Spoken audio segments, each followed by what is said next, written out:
Kansubire muri bulungi. Bossman ono atukubidde nga complaininga nti emmotoka ye overshakinga like epipira. So in English misfiringa. So bwentuuse eyo nenteekako machine. Bwetaddeko machine ng'eyogera combustion misfiring of cylinder 3 has been detected. Then ng'eyogera ne misfiring of cylinder number 6 has been detected. There is a signal above the permissible limit value. So what I had to do kusoka kucheckinga plugs coil first. So checkinga otya coil. Nadidde coil zebyo ebifo ebibiri byeyogera nenzikyusa ebifo. Ndabe oba ekirwadde kitambula ne coil first. So bwe nagize coil ezo nezirotatinga ekirwadde ne kisigalawo. Meaning obulwadde tebuli ku coil. So the next step kyenakoze kukyusa plugs zaawo. So nenkyusa ne plug nenziteeka mu bifo ebirala. Ndabe obulwadde obwo butambula ne plug oba.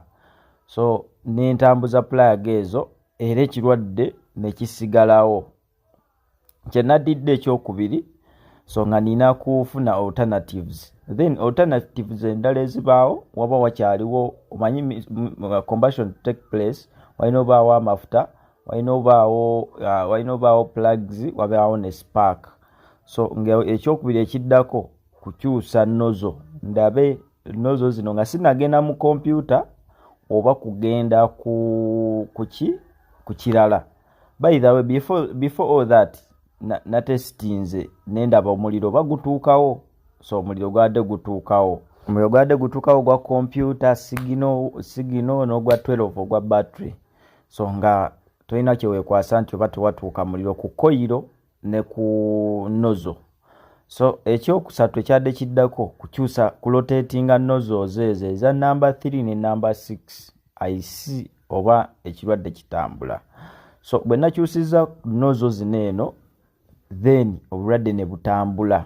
Obwabadde mu number 3 ne number 6 nozo ya number 3 ne ya number 6 netambula n'obulwadde bwayo paka mu kifo ekirala kyenataddemu.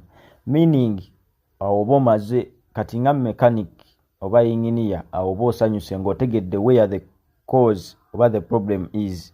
So misfiring eno abasinga balowooza kintu kitono nnyo. Misfiring it is just a simple thing, but bro kintu kinene ekyetaaga obwongo.